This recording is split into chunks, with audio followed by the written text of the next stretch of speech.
Velkommen alle sammen. Don't know how well you're gonna see me here anyway, but it'll get better in a sec. So this video is just part of the podcast I filmed just last week with the Hamingja Foundation and a good friend of mine, Björn, who runs it, and it was a podcast about Yule, and we spoke about the origins of it and answered some questions from our Discord server there. And yeah, it's a great podcast, and I'll put a link below. You can all follow it. I just uploaded a small portion of it because it got a bit long, and I just edited it in, and we're taking the questions that we answered and putting that into the video right now. But definitely go check out his podcast. That will be in the link below. So it was just audio that we recorded, so I thought I would need something in the background other than just a blank screen, so decided this was a perfect opportunity to have a skate, show you guys my neighborhood and the Christmas lights, and that will have a pretty little background. So enjoy the shorter version of the podcast and enjoy the lights. Welcome to the Yule special, and today I have with me Michael from Norse Magic and Beliefs. Welcome, Michael. Thank you for having me. It's good to finally speak. It's been a long time. Yeah. How are you today? Or tonight, I should say. You're in LA, right? Good. We struggled a bit, so it's a bit later than it was supposed to be. But yeah, I'm a bit How cold. Christmassy are the palm trees in California? I have to admit, they decorate much better for Christmas here. The lights and the just celebrations and the music, they decorate much better than anywhere in Europe, I think. Yeah, that's right. I actually am looking out the window and I just see dull houses and no fun stuff at all. So you should be happy. Yeah. That's how it goes. We are here today to talk about what the Christians call Christmas and what we actually call Yule. And we've had a few questions on our Discord server about Yule and the Yule celebrations. So I thought we'd go through those. We have 6 questions today. Yeah. Okay, so we have the next question. Yule's ties to the wild hunt, to fertility, and the Anglo-Saxon Modernicht, or however that is pronounced. Okay. So yeah, I went through a lot about the wild hunt. Yeah. What do we have to say here? Ties to the wild hunt and fertility. Yeah, we'll split it up into 3. That's easier. Wild hunt is pretty. I mean, you see the what you spoke about just earlier about the hunt for the winter spirits. So the wild hunt, for those that don't know, we have kind of folk tales from all over Europe, really. Of course, Northern Europe, but even as far as Spain, about some kind of wild men going out around the solstice or the New Year, depending on which folk tale it is. And they're going out and really causing a disturbance, like stealing people's food and just causing a disturbance and scaring people. But they're thinking that goes back, again, back to Indo-European times, to this kind of initiation ritual that we can call them berserkers, but they would have been called Koryos, Indo-European times. Did a long video on that, and they all kind of had the same tradition. It's young men that would go out in the wintertime hunting after things, and mostly wolves or dogs that were running wild on the outskirts of the settlements, and they were thrown out there naked, as of course, as kind of an initiation ritual. We know that happened, but how that exactly evolved into the folk tales of the wild hunt, or Odin's hunt as it's sometimes called, we don't know exactly why, because they would have been, loved and respected in pagan times, but, the folk tales we have of them are quite scary, and people viewed them as a menace almost. What I find interesting is that what you just said, and also that this symbolical war, they were fighting against each other, and that could be actually really, really scary, and it was really like bad scenes going on. But the next day they just took those clothes off and those masks off, and they just continued partying. Yeah Don't think so. Yeah, well, there is the connection to death and life, etc., and that actually connects to the next part with the fertility and the Modranit. Yeah. So maybe we'll proceed to that. So the fertility one is easy. Yep. We have a few sources about that say that this was the time of year that there would be the fertility sacrifice of the first time of year, which would have been right around Halloween time in the Norse New Year or Germanic New Year, and that would be the sacrifice for good luck. And then at the beginning of the summer for victory, and then in the middle of the winter at Yule, it would be for good fertility, good crops, and good growth for the coming year. So, fertility definitely an important aspect of this part of the year. And like you said earlier about using the animals associated with fertility for the sacrifices and for the feasts, of course. Yeah, no, I mean, if we know that this celebration is about the sun coming back, we also know that, of course, there's a battle between life and death in all of this. And I know that in the Greek tradition, I know that Demeter, or the goddess was also called Tellus, like the Earth, Mother Earth. She was also celebrated at the winter solstice, and the Earth becoming fertile again. Mm. So this also is a link to the Modranit, because that was a. Here we come into that. It was actually. Because what I've heard, the Disablut in the Norse tradition wasn't that celebrated later, like in February or something. Yeah, yeah, exactly. And that was this leads straight into the Modernicht. I don't know much about it, but it's basically means the Mother's Night, and Yeah. we really don't have a lot of records. It's said that it was celebrated in Anglo-Saxon England, right, on the 25th of December. Yeah. I don't. That's kind of why I think that Modernicht was not Yule. It was something else. Because Yule would have been the next month. Um, and Modern seems to be a little bit earlier, and also the name. It's associated with like the mother, and like it would be associated with the Disir, which in the Norse world would be celebrated in February. So Yeah. it could be just something that the Anglo-Saxons did differently. They had their Yule too. That's why I think they probably had both. But instead of doing the Disabroot in Uppsala in February, like the Swedes did, for example, maybe the Anglo-Saxons did almost an exact similar thing for the similar purpose, but they chose to do it in December time. That's just my idea, but yeah, we can't be sure about that.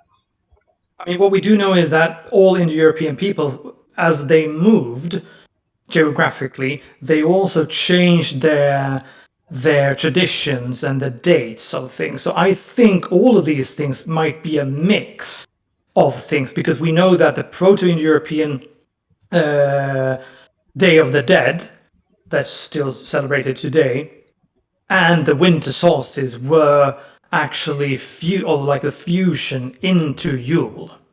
Hmm. So that became the celebration of light and the dead ancestors.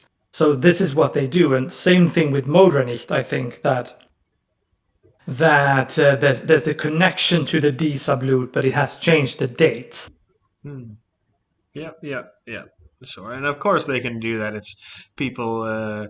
People speak about how did the pagans celebrate this and that. Like the key kind of main holidays of the year and traditions would still be the same, but lots of other ones would be so easy to switch around. But I think we can say pretty sure that there were at least three that were pretty significant no matter where we are in the Germanic world, at least. And that's the beginning of the year and midwinter and the beginning of the summer. They probably all celebrated. Yeah, the same thing with the harvest festivals. Mm. That of course, if you wander south and you live more south than you used to do, of course the harvest is going to be later that year. You can Yeah. harvest later that year, so of course you can also move the dates. And to be honest, to the early Indo-European peoples, I don't think that dates. I mean, it's not until the Roman Empire that dates are super important. They rather lived with nature and the earth. And they for sure paid attention to the full moons. I think. For sure, for sure, I that's think for sure. everywhere would be full moon would be the key days to celebrate or do any type of spiritual ritual. But yeah, of course, they could move those around anytime they wanted, pretty much. We also know that the Norse, they celebrated their matres or the matrons, and also the Norns at some point, possibly in connection with the Disablut. That would have been in February, but I think the Modranich was a mix of the Disabluts and something else. Yeah, yeah. Makes But it was sense. definitely, since Yule was also about life coming back, there's a clear connection, of course. Yep, yep. What else do we have? Let's go on maybe to the etymology of Yule and the Santa Lucia Day. Yep. Yeah, Here we have many possible answers. yeah. So what I was able to find is it could come from Yevla, Proto-Germanic, of course, and that meant festivity, celebration. Yeah. And then that could come from the Proto-Indo-European yek, which meant joke or play. But these are definitely not confirmed. That's just what some linguists have guessed. If we know that Yolnir was the name of Odin at that time of the year, I mean, Odin comes in or the name Odin and Yolnir, of course, comes in much later. So I think it's one of two possible explanations that either we have what you said about the festivity, the word for actually partying or feasting, because we see today that in Finland, they use the word Jula for to party, to feast or to party. So they actually borrowed a very old Norse word for that, and they say Jula for to party. Yeah, yeah. And it was also associated with month names. I mean, it would be around our January time, but pretty much all over the Germanic world, there was some sort of month name at that time that had something to do with Yule. I think the earliest one was called Yules. That was in Gothic, so that was in the 300s. We have records of that, and I think that's the earliest record we have. But yeah, of course, it'll be much older than that. Interestingly enough, the Icelandic word for the month around the winter solstice is actually Ylir. So I think that comes from the same source. Yeah, yeah. And but the second explanation would be that it has to do with another Proto-European word, and that later became in Old English whale. So it would mean wheel, or the turning of the wheel and the year and the sun. Oh. And that also would make sense, but it's hard to say actually. Yeah. Linguistics is difficult. It's either festivities or it means the wheel of the year. Yep. Both make sense, and that's also the cool thing about linguistics too. Like primitive languages like that, they had such much more meaning to each one of their words. It's not like English or even Scandinavian or most modern day languages. We have to be so specific, one word, one meaning. But back then, a word could have 10 different meanings, and they could all be completely different. But if you go back far enough, it's kind of, you can always see a way that they were related somehow, even though the meanings seem differently. Yeah, and I mean, what was I saying? And since the since they originally said dricka jul, they said that you drink Yule. I think one doesn't exclude the other. That it could have been both the festivities and something you did, and also the wheel, since you were drinking Yule. Yeah, that's what you did. And then we have Lucia. Santa Lucia Day. See, that I don't know a lot about it either. Only thing I know it's basically a little feast or a party a few weeks before Christmas. I think it's on the 12th or 13th. Um, Yeah, it's mainly celebrated in Scandinavia, right? yeah, and also strangely enough, northern Italy. Nowhere else really celebrates it that much. So of course it's a Christian thing, but the reason I would think it's maybe a pagan is because it's celebrated in northern Italy. Sorry, northern Italy. It means so that would be where the Lombards settled. The Longobards, a Germanic tribe, and if it was celebrated there and not in the rest of Italy, that kind of makes me think that it was originally something Germanic.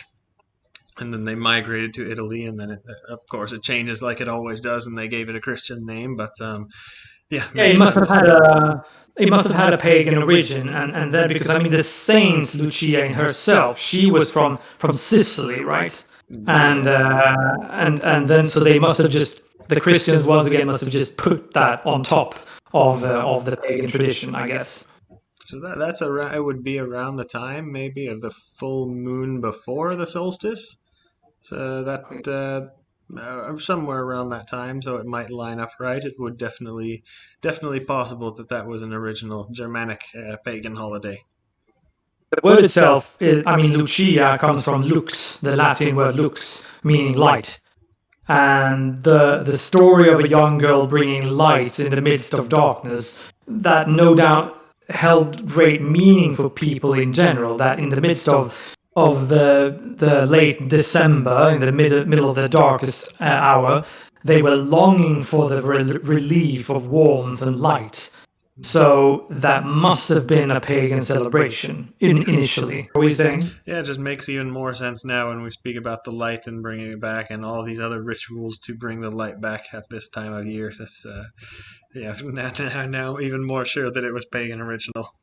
Yeah, I mean, if it was quite fitting that when the Christians saw that, okay, the pagans, they do something here with light in the darkness, let's see if we can find a saint who can do the same thing. Yeah, yeah. Alrighty. Origins. What are the origins of Santa and Santa Claus? That's the next question. Yeah, that too. I did a video on last week. Funny enough. So Saint Nicholas, of course, it's where the story we're told that he all comes from. But he was, of course, a saint from the Turkey area. Um, at some point, he turned into the jolly, fat, long-bearded Santa that we know today. But if we really look at the first pictures or images that we see of Santa, it's in the Netherlands in the 1700s. So it was called Sinterklaas, and now we're starting to look a whole lot more like Odin. He wasn't fat. He was kind of tall and skinny, but he did have a long beard, and he wore cloaks, but it was green instead of red.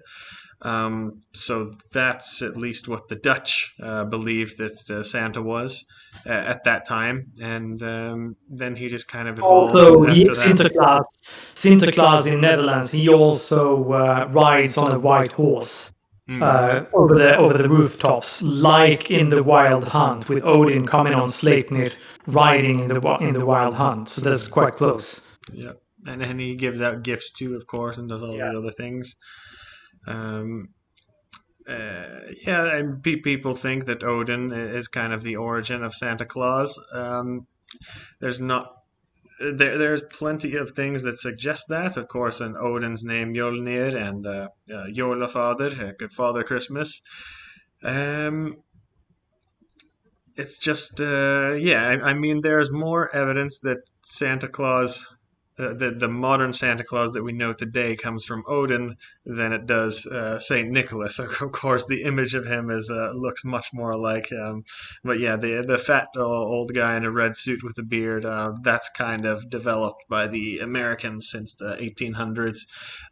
Probably what they thought Santa Claus was closer to what Sinterklaas was in the Dutch, and also what the image of Odin would be. So that's probably the closest thing we have. Yeah. I mean, the Santa Claus we have today, that is a mix of so many things. I mean, we have Mjolnir, Odin coming riding. I know also that, I mean, uh, the 8 reindeers that Santa has today, and Rudolph and the gang, that might have been a version of the 8-legged horse, Sleipnir. Yeah. The 8 reindeers, they connect to the 8 legs of Sleipnir. It also kind of suggests if Odin's coming riding on Sleipnir, he only went on Sleipnir when it was his turn to, or if he had to go to different realms. That's what Sleipnir is. It's the slippery one is his name. So it's the force that allows your soul to come in and out of your body. So I'm wondering if there was maybe a ritual of kind of leaving your body behind at this time of year. If we have these all these traditions of Santa and the reindeer. The very, very origins of this is the Indo-European traditions of shamanism. So we know that, I mean, the anthropomorphic gods we speak about today, they came because it was actually humans dressing up as the gods. Yeah, yeah. And in this case, it was the shaman of the village. He went from farm to farm, and so they say. Let me put it straight. Some people say that the red and white colors of Santa comes from the fact that the shaman he ate fly agaric, the red and white mushroom, and so the reindeer, they actually love eating these for us very dangerous mushrooms. Yeah. And the shaman was actually drinking the reindeer's urine. Yep. So he wouldn't be killed by the fly agaric, but he would get super high, and he would the shaman collected these mushrooms under pine trees because that's where they grow, the Christmas trees as we have today. And he handed these mushrooms out to families to hang them up by the fireplace to be dried. And they then used them for prophetic visions on the morning of winter solstice. Yep, that's amazing. So that is the very origin of the red and white, that the shaman picked fly agaric mushrooms and handed out to people in the village for prophetic visions. Yeah, I mean, what else in nature is red and white besides those? Not very much. If the red and white symbolism comes from anything, that's one of the few things it could be. Exactly. So I think, I mean, that's... and then later on, the village shaman also dressed up as the hooded figure of Odin and Mjolnir to distribute. Then it was gifts rather than mushrooms. Yep. And people forget that. That would be interesting to make a whole episode on that one time, just because a lot of people don't know that humans dressed up as the gods or what they believe the gods to be, and they use that to kind of again, sympathetic magic to kind of influence nature, but that's a long subject for some sort of. Yeah, I mean, it's a very important point because our gods are not anthropomorphic. That was a result of the fact that to ritualize things and to remember things, they needed to dress up almost like a theater to make a play out of this. Yeah. So the gods are not anthropomorphic, but we made them look like us. Yeah, exactly. And it's not even for us to see. They don't dress up these things and make up these images in order for us or the surrounding village to see it, so that nature can kind of perceive it in some way and then react accordingly, like the humans wanted it to. And I mean, how do you symbolize and interpret gravity or magnetism, etc., and phenomena of nature? I mean, they had to dress up to actually show what nature was all about. Yeah, absolutely. So no, Santa is complicated. It's Odin, it's the shaman of the village, it's Sinterklaas of Netherlands, it's Father Winter and King Bore. many things. And then Coca-Cola comes in and And influences it. Coca-Cola, yeah, always Coca-Cola. That's been the latest influence. Yeah. All right, we have a fifth question. What are the original celebrations and meanings of the ones that grew out of a connection with Christmas and the solstice? So what this person, I think it was Junie who asked this question. What she was asking is about when Christmas in Scandinavia was changed from the first full moon after the solstice into right around the solstice. I forget if they named it the 25th or if they put it right on the solstice, but that was in Håkon the Good saga. It was my favorite king, actually, King Håkon from Norway. And he basically, like they always did, they take a holiday, a pagan holiday, but they wanted to Christianize the people, and so they probably changed the dates a little bit to align more with Christian ones and called it a different name. So this happened, um, and we have basically no evidence that any of the celebrations changed at all after that. It was we don't know a whole lot. Not a lot of it is recorded, but there were feasts. There was sacrifice of the boar. There was lots of drinking, lots of gift giving. They did it to bring fertility. They swore oaths, and I think to the king and the chieftain and Odin, and that's about it. And they did the exact same things after that. Even though Scandinavia was officially Christian, it wasn't really until the time of Saint Olaf, almost 100 years later, that he actually started to stop people from doing these things.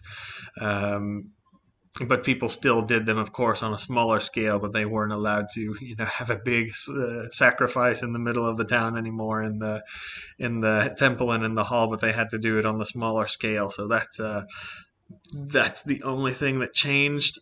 And then at some point, up until we have today, they kind of got rid of a lot of those things, and they had to make it even more secret. And that's why kind of the like obviously out in the open public pagan rituals faded out, but all the other smaller traditions and the symbolism, they stayed. So that's pretty much what happened. It wasn't one specific date that changed it. It was just a slow transition over time.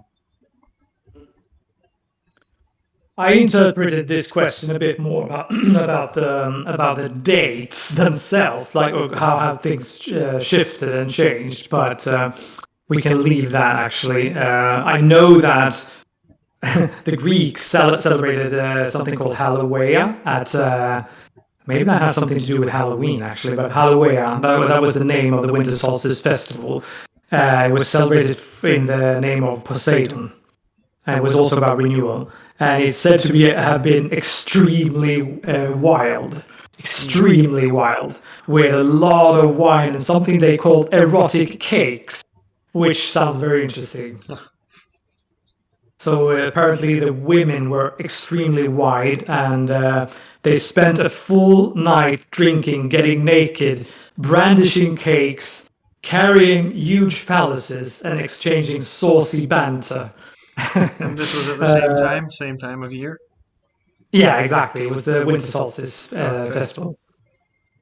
And the men lit a gigantic bonfire and fire lighting that was common to all the solstice. And these celebrations, they continued for several days, 3 days, I think it was. So it was in Greek. In the Greek tradition, it was extremely wild, and that's why the Christians didn't like it at all. Yeah. And I think it was the same thing with the Saturnalia of Rome. So that sounds very interesting. But yeah, that's not really about, since Yule is a Scandinavian and Norse and Germanic tradition, that hasn't really anything to do with Yule itself. Yeah. I'm sure they of course had some celebration on the solstice. We just don't have any clear records of it. In the winter up there, I think even more celebration in the north because there was not much else to do. And of course, they observed the full moons and the solstices. And you just see even today how many holidays there are in Scandinavia and how many times people take off work. And if you go back 1,000 years, it would be even more so. There are lots of holidays, one every few weeks in some cases, if we look at some of these old calendars pretty much. So definitely lots of celebration. Just the main ones is what we have records of. Yeah, and it's natural. I mean, already the Proto-Europeans, they celebrated this because late winter, or this time of the year was downtime. They had done everything they needed to. They had all the animals in. They had all the food in. The only thing there was actually to tell stories and to drink and eat. Yeah. So this is natural, and all the Indo-European people celebrated this time of year. That's for sure. We know that. So it's just, and how similar it was, we don't know, but some traits are the same actually. So that's, yeah, so now I interpreted this a bit more about the dates themselves, but we can leave that actually. And we'll go to we should actually mention that Sharon Turner, who is also in our group, she claims that Yule among the Anglo-Saxons was rather celebrated on the 28th of January, which is actually much later. Last year it was the 28th of January, but it was very okay. So it has to do with the moon, right? Yeah, so it's there's a bit of debate whether it should be the first full moon after the solstice, or if it should be the full moon after the new moon after the solstice. So last year the full moon was basically, I think it was 2 or 3 days after Christmas is how it lined up. So it could have been late December, but if we do after the new moon, then it ended up being late January. But this year, I think it's like mid-January, something like that. Last year was a strange year. That the moons were at a very strange time last year, so that's why that was. He's made a full video on this on YouTube, so maybe our listeners could and viewers could check that out, because it's very interesting. And she also refers to Norse sources like Hamingja Saga, and she refers to the main bloats of the Norse people. Yep. So that's an interesting video too. All right, we have a last question. Question number 6. Some of the cultural differences within the different tribes. What do we have to say there? Yeah, I'm not sure what he was asking. How much? I guess he's speaking about the Germanic tribes. I guess so, yeah.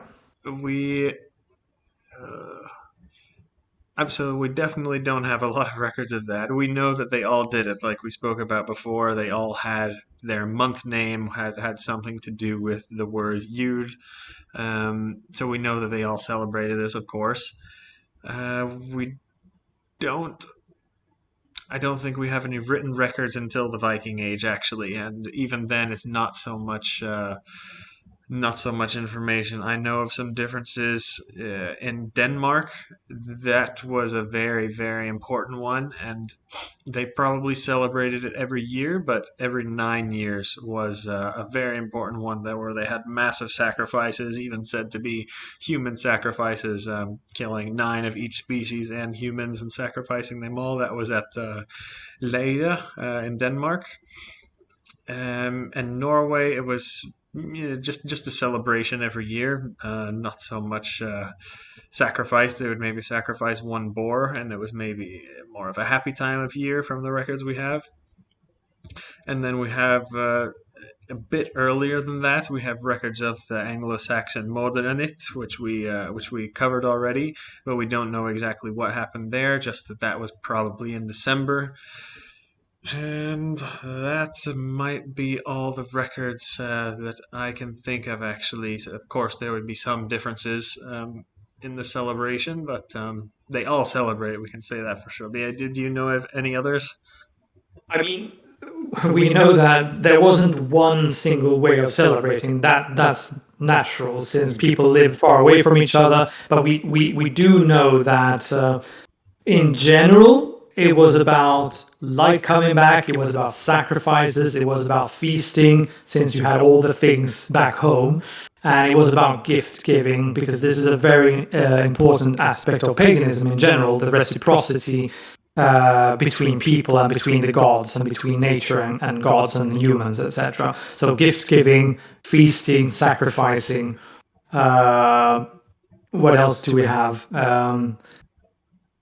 I know that the Slavic tribes, now that's definitely not the Germanic tribes that he was asking about, but they celebrated something called Kolyada, also a celebration of light, of the ancestors, and the sense of belonging to the local area. They too saw that the veil between the living and the dead was extra thin this time of year. That's also something very typical to all the pagan tribes, that the veil between the divine and the human is thin, both at winter solstice and at summer solstice. So the interesting thing here is that the Slavic word kolo from Kolyada also means wheel. And koledar in Slavic languages is actually the oldest word we have for calendar. So their word for Yule was kolyada, so that's a mix between wheel, calendar, and dar means giving. So it was actually giving things at this time of year. Yeah. And was that one at the solstice or at the full moon? Everything I mentioned is at the solstice. Yeah. Yeah. And of course, the Slavic tribes were not super different from the Germanic tribes, especially once you get close to the borders too. That's Eastern Germany, even Poland. Large parts of Poland were Germanic tribes, and of course, you never know how much influence the Goths had in Eastern Europe, which were also Germanic tribes, and they migrated long before and any other, most of the Slavic written records that we have. So of course, there should be some Germanic influence there too.